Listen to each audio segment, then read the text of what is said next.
Hello అందరికీ కూడా ఉగాది శుభాకాంక్షలు. సో డే 1 వీడియో చూసారు కదా నిన్న. ఈ రోజు అయితే డే 2 అనమాట. మాకు 3 డేస్ ఉంటుంది ఉగాది. ఈ రోజు ఏమేమి స్పెషల్స్ చేసామో ఈ వీడియోలో నేను చెప్తాను. సో మెయిన్గా ఫస్ట్ అయితే బూరెల కోసం పప్పు మంచిగా పొయ్యి మీద ఉడకబెట్టుంటుండే. అది ఉడకబెట్టి లోపే ఇంకా మిగతా ప్రాసెస్ అంతా చేసాము. సో మెయిన్గా వచ్చేసి పులిహోర, చింతపండు పులిహోరనే చేస్తాము. అదే స్పెషల్ ఈరోజు మాకు. చాలా చాలా మంచిగా అనిపిస్తుంది. టేస్ట్ అయితే సూపర్ ఉంటుంది. సో నెక్స్ట్ పప్పు ఉడకగానే మంచిగా గ్రైండ్ చేసిన తర్వాత బెల్లం ఆనకం బట్టి సో ఇట్లా పూర్ణం అయితే ప్రిపేర్ చేసినాము బూరెలోకి. సో అదేవిధంగా ఆ ప్రాసెస్ చేస్తూనే నేనైతే మొత్తం పచ్చడికి అన్నీ ప్రిపేర్ చేసిన. సో మా మమ్మీ అయితే బూరెలు ప్రిపేర్ చేస్తుంటే నేను వచ్చేసి ఆ పచ్చడికి అన్నీ ప్రిపేర్ చేసి పెట్టాను.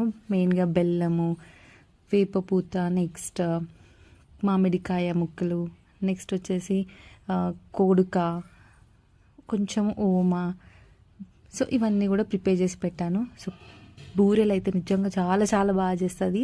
మంచిగా అనిపిస్తుంది. టేస్ట్ అయితే ఇట్లా మంచిగా ఇంట్లో ప్రిపేర్ చేసిన నెయ్యితోనే కలుస్తుంది. ఇంకా టేస్ట్ అనేది చాలా బాగుంటుంది.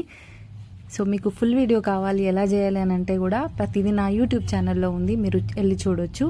సో అదేవిధంగా సో అన్నీ కూడా ప్రాసెస్ అయిపోయిన తర్వాత సో పూజ అయితే చేసినాము. పూజ చేసిన తర్వాత మనం చేసినవి అన్నీ కూడా నైవేద్యంగా పెట్టాలన్నమాట. సో ఇలా పెట్టిన తర్వాత పూజ అయిపోయింది. సో ఎప్పుడు అయితే థర్డ్ డే రోజు దేవుణ్ణి అనేది కదిలిస్తాము. కానీ ఈసారి అయితే సో సెకండ్ డేనే ఈవినింగ్ వరకు కలియాలి అని చెప్పారు. 6 o'clockకి ఇంకా మంచిగా ఉంది టైం అని చెప్పేసి అంటే 6 o'clockకి మేము దేవుణ్ణి కదిలించినాము. సో దేవుణ్ణి కదిలించేటప్పుడు మళ్ళీ ఏమేమి చేస్తాము అని అంటే పడి చేస్తాం మెయిన్గా. ఆయన చెప్పడం మర్చిపోయినా కట్టుచారు అయితే చాలా చాలా బాగుంటుంది. ఇది స్పెషల్ అనమాట, ఉగాది స్పెషల్.